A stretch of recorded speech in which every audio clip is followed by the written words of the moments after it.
ఉద్దేశించి sir additional collector గారు మాట్లాడుతూ మీకు అన్ని విషయాలు క్లుప్తంగా వివరిస్తారు.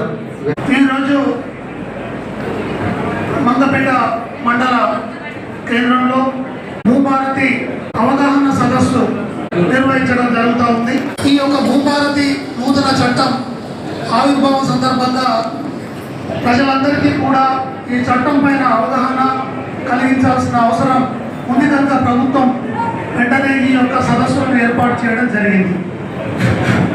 ఈరోజు ఈ మంగపేట మండల కేంద్రంలో జరుగుతున్న ఈ యొక్క సదస్సుకు ముఖ్య అతిథులుగా విచ్చేసిన గౌరవనీయులు మంత్రివర్యులు మేడం శ్రీమతి ధనసరి అనసూయ సీతక్క గారికి, అదేవిధంగా జిల్లా గ్రంథాలయ చైర్మన్ భానోతు రవిచంద్ర గారికి, వేదిక పైన ఉన్న స్పెషల్ ఆఫీసర్ మరియు ఇతర మండల స్థాయి తహసీల్దార్ ఇతర అధికారులందరికీ, వివిధ గ్రామాల నుండి మండల కేంద్రానికి విచ్చేసిన రైతులు, మాజీ ప్రజాప్రతినిధులు, వార్తా పత్రికా సోదరులు, మహిళలు, కళ్యాణ లక్ష్మి చెప్పులు పొందుతున్న కుటుంబీకులు, ఇక్కడ హాజరైన ప్రతి ఒక్కరికి నా యొక్క హృదయపూర్వక నమస్కారాలు తెలియపరుస్తాను. ముఖ్యంగా ఈ యొక్క సదస్సు ఎందుకు అనేది కొంత బ్రీఫ్గా తెలియాలి. గతంలో ఉన్న చట్టం ఏంటి, ఇప్పుడున్న చట్టం ఏంటి, గతంలో చట్టానికి ఈ చట్టానికి తేడాలు కూడా ముఖ్యంగా ఏమున్నాయి, ఎందుకు దీనిపైన మరి రైతులకు అందరికీ అవగాహన కలిగించాల్సిన అవసరం ఉండి రాష్ట్ర వ్యాప్తంగా మరి ప్రతిరోజు ఈ యొక్క సదస్సులు ప్రతి ఒక్క మండలంలో జరుగుతూ ఉన్నాయి. ప్రత్యేకంగా రాష్ట్రం మొత్తంలో తెలంగాణలో కేవలం 4 మండలాలు మాత్రమే, 4 మండలాలను కేటాయించి పైలట్ బేసిస్లో ఈ యొక్క భూభారతి చట్టం కింద ఎన్ని రకాలైన వసతులు రైతులకు పట్టాలు చేయడానికి వీలవుతుందో అవి చేయడానికి ఎంపిక కాబడినాయి. అందులో మన రామప్ప వెంకటాపూర్ ఏదైతే ఉందో ఆ మండలాన్ని కూడా మనము ప్రభుత్వం టేకప్ చేసింది. భూభారతి చట్టం పైన అవగాహన సదస్సు ఇది రాష్ట్ర వ్యాప్తంగా అన్ని మండలాలలో మనము జరుపుకుంటా ఉన్నాం. మరి ముఖ్యంగా ఈ యొక్క రైతులకు మేలు చేకూరే విధంగా తయారు చేయబడిన ఈ చట్టం రూపకల్పనలో భాగస్వామ్యమైన క్యాబినెట్ మొత్తానికి, అదేవిధంగా ప్రత్యేకంగా రెవెన్యూ మినిస్టర్ గారికి, మరి గౌరవ ముఖ్యమంత్రి గారి చేతులపైన 14 ఏప్రిల్ రోజున మనము ప్రారంభం చేసుకున్న విషయం మీకు అందరికీ తెలిసిందే. సో ముఖ్యంగా మరి గతంలో 1971లో చేసిన 6వ చట్టం ఏదైతే ఉందో దానికి అనుగుణంగా మార్పులు చేర్పులు వచ్చిన తర్వాత 1989లో దానికి సవరణ చేసి చట్టాన్ని 2020 వరకు మనము 6వ చట్టంగా భూమి హక్కుల రికార్డుల చట్టంగా నడిచింది. 2020 అక్టోబర్ తర్వాత అది ధరణి చట్టంగా అప్పటి ప్రభుత్వం మనం మార్చి చేయడం జరిగింది. ముఖ్యంగా ఆ చట్టం ద్వారా ఏదైతే ఉందో భూమికి సంబంధించిన హక్కులు ఉన్న వాళ్ళందరినీ కూడా కోటింగ్ చేసి అప్పుడున్న అంతకుముందున్న వెబ్లాండ్ని తీసేసి ధరణి రూపాయలు తెచ్చిన తర్వాత రైతులు చాలా వరకు కొన్ని వెసులుబాటు లేక మరి వాళ్ళ యొక్క సవరణలు అనుకోండి, వాళ్ళ యొక్క ముటేషన్లు అనుకోండి, విరాసత్ ద్వారా చేసేటివి అనుకోండి, అవేమి కూడా సరిగా కాక, అంటే దానిలో ఉండబడే ఆ టెక్నికల్ మాడ్యూల్స్ అన్నీ కూడా ఏమీ సహకరించకపోవడం వల్ల చాలా వరకు పెండింగ్ ఉన్నాయి.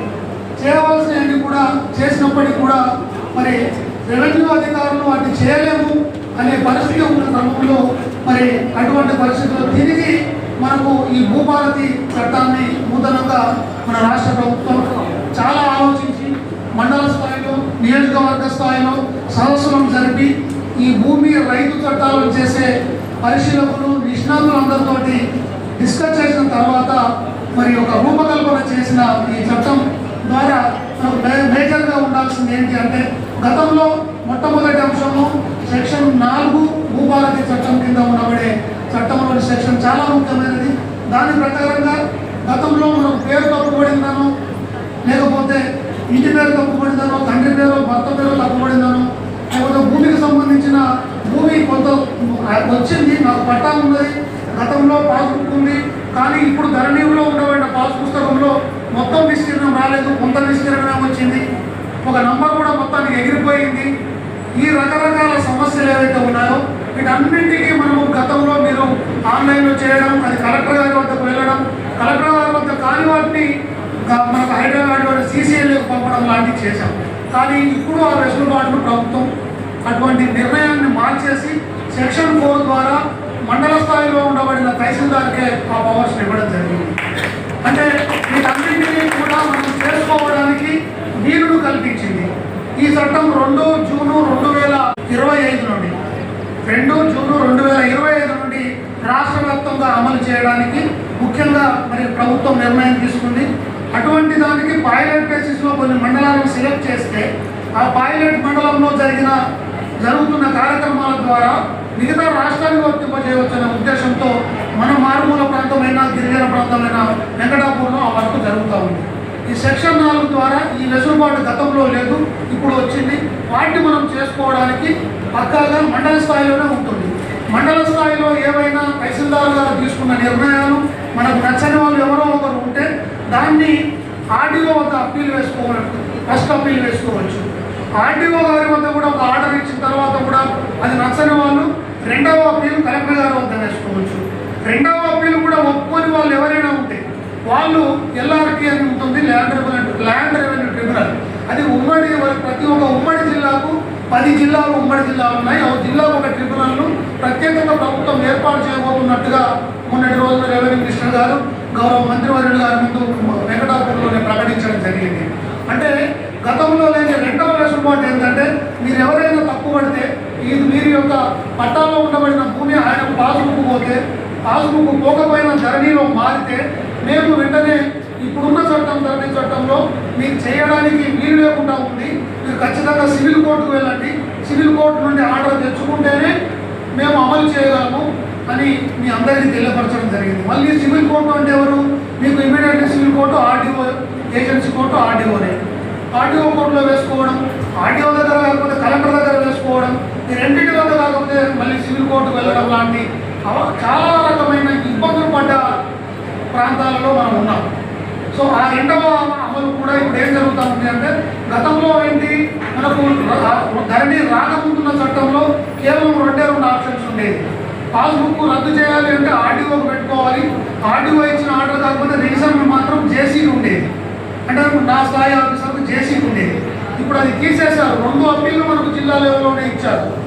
ఎటువంటి మార్పు చేసినా అది సరికాకపోతే నాకు తప్పు అని అనిపిస్తే మీకు ఎవరికైనా వెంటనే ఆర్డీఓకి అప్పీల్ చేసుకోవచ్చు, మొదటి అప్పీలు. అక్కడ కాకపోతే కలెక్టర్కి అప్పీల్ చేసుకోవచ్చు, రెండవ అప్పీలు. ఈ 2వ అప్పీళ్ళలోనే మనం ఈ జిల్లాలోనే మన సమస్యను మన స్థానికంగానే పరిష్కరించుకునే విధంగా ఆ వెసులుబాటు వచ్చింది. అదేవిధంగా సెక్షన్ 5 కూడా తహసీల్దార్ చేతుల్లోనే ఉంటుంది. సెక్షన్ 5 కింద ఏంటంటే జనరల్గా చేస్తున్న మీరు భూమి గీరు అమ్ముతారు, రీషేర్ చేస్తారు, కొనుగోలు జరుగుతున్నాయి అన్నీ కూడా. తర్వాత గిఫ్ట్ ఏదైతే బహుమతి పూర్వకంగా ఇచ్చేటివి, తర్వాత పట్టాభూములను 2 అన్నదమ్ములు 3 అన్నదమ్ములు పంచుకున్న పంచోటీలు, ఈ రకమైన ఏమున్నా ఒకటే రోజు నాడు స్లాట్ బుక్ చేసుకోవడం, సాయంత్రం కల్లా పాస్బుక్ తీసుకోవడం, ఇప్పుడు ధరణిలో ఆ వెసులుబాటు ఏదో ఉందో అదేవిధంగా చేసే పవర్స్ సెక్షన్ 5 కింద తహసీల్దార్కి ఇవ్వడం జరిగింది. ఇది సెక్షన్ 4, 5 చాలా వెసులుబాటు ఉంటాయి. మనకు ఉండబడి చాలా రకాలైన పరిష్కారాలు ఈ 4, 5 సెక్షన్ల ద్వారా తహసీల్దార్ లెవెల్లోనే మనం కంప్లీట్ చేసుకోవడానికి వీలవుతుంది.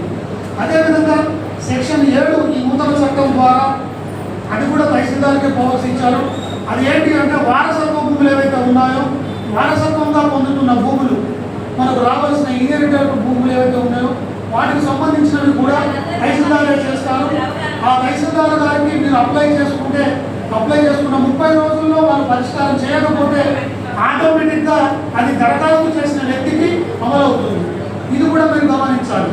అంటే సెక్షన్ 4, 5, 7 ద్వారా మండల స్థాయిలోని తహసీల్దార్కే కావాల్సిన అన్ని అధికారాలు కట్టబెట్టి మండలంలోనే మనకు అన్ని సమస్యలు పరిష్కరించే విధంగా ఈ చట్టంలో మార్పులు అనేవి జరిగినాయి.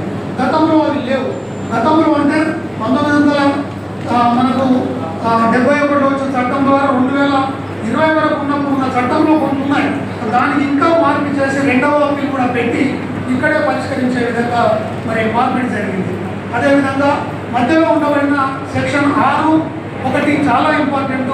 సెక్షన్ 6 అనేది కూడా ఏంటంటే గతంలో సాదా పరిణామాలు అనే వాటిని మరి దాదాపు 5 లక్షల పైచిల దరఖాస్తులను తీసుకున్న ప్రభుత్వం ఒకే ఒక కలంపోటుతో వాటన్నింటినీ కూడా అందరూ రిజిస్ట్రేషన్ చేసుకోవాలి, ధరణిలో పెట్టుకోవాలనే ఉద్దేశంతో ఆ సాధారణ వాళ్ళ పరిశీలన జరగకుండా అన్నింటినీ కూడా ఒకేసారి ఒకే ఆర్డర్తో రిజెక్ట్ చేశారు రాష్ట్ర వ్యాప్తంగా.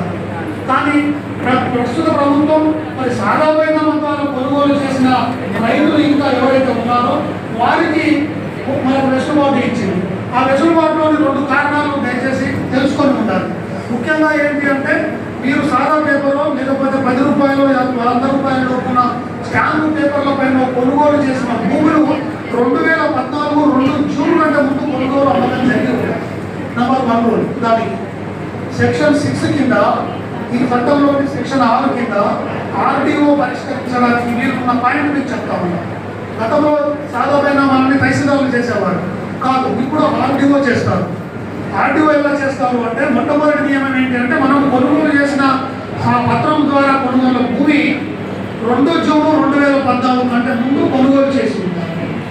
రెండవ నియమం ఏంటి అంటే మనము 12 అక్టోబర్ 2020 12/10/2020 నుండి 10 నవంబర్ 2020 నెల రోజుల పాటు అప్పుడు కంప్యూటర్ ద్వారా ఈ సాదా బైనామాలన్నింటినీ కూడా పెట్టుకున్న వాళ్ళను 2014 కంటే ముందున్న వాళ్ళను దరఖాస్తు చేయండి అని ఆన్లైన్లో కోరడం జరిగింది. ఆ విధంగా వచ్చినాయి దాదాపు 5 లక్షల చిల్లర వరకు మన రాష్ట్రం మొత్తంలో ఉన్నాయి. ఆ పీరియడ్ 1 మంత్లో పెట్టుకొని కంపల్సరీ ఉండాలి.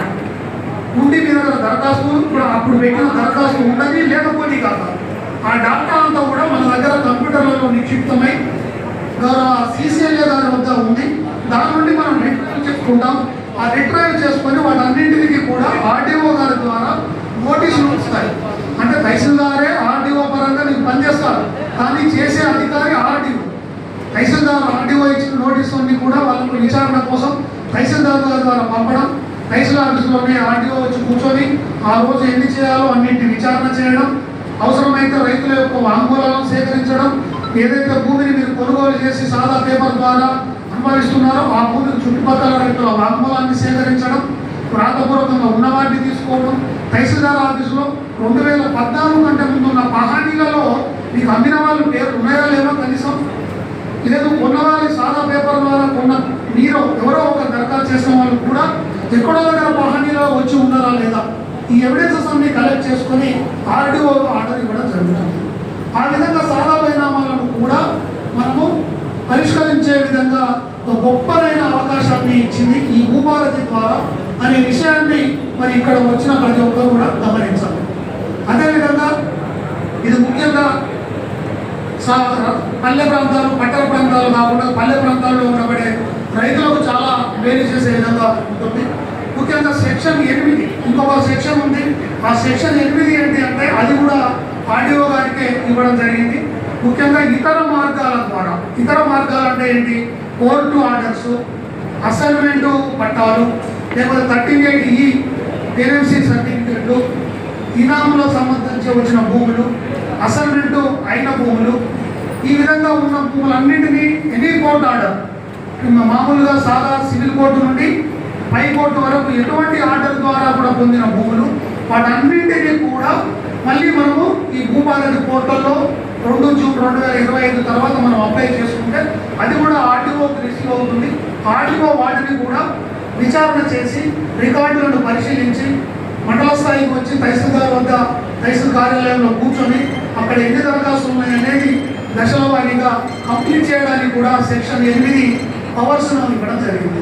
అంటే గతంలో లేని మార్పులతోటి రైతులకు మేలు చేయాలని, రైతులకు వెంటనే స్థానికంగానే ఇమీడియట్గా యాక్షన్ రావాలని, సంవత్సరాల కొద్ది నెలల కొద్ది రైతులు తిరగకూడదని నిర్ణయించిన సమయాన్ని పెట్టడం జరిగింది.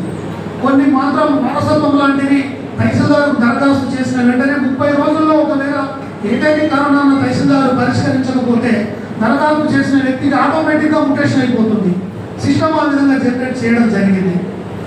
కనుక ప్రతిదీ కూడా పారదర్శకంగా ఉంటుంది.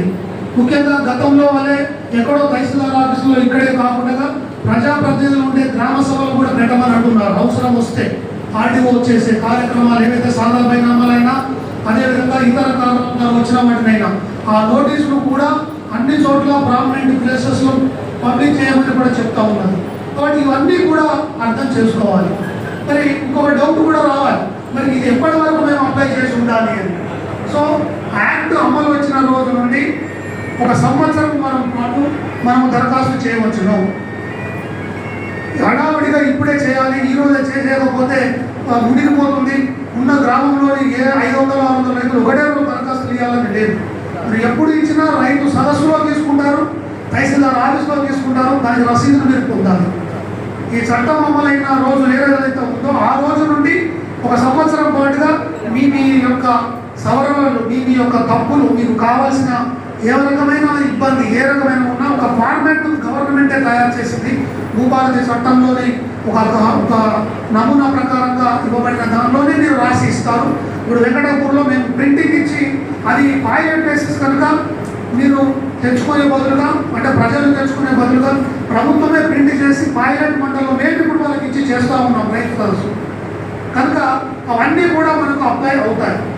వీటన్నింటినీ కూడా మరి రాష్ట్ర ప్రభుత్వం మరి ఎంతో ప్రతిష్టాత్మకంగా తీసుకొని రైతుకు మేలు చేయాలనే ఉద్దేశంతో గతంలో ఉండబడిన చాలా రకమైన ఇబ్బందులు, గతంలో పాత 6వ చట్టం 2020లో రద్దయినది, ఆ వచ్చిన 4 ఏళ్ల పాటు ఉన్న ధరణిలో ఉండబడిన అన్నింటినీ కలుపుకొని సమూలంగా ఒక మంచి వీలు కల్పించే విధంగా, రైతుకు మేలు కలిగించే విధంగా ఉండే విధంగా మాత్రమే ఈ యొక్క చట్టాన్ని అమలు చేస్తూ మరి ముందుకు వచ్చింది.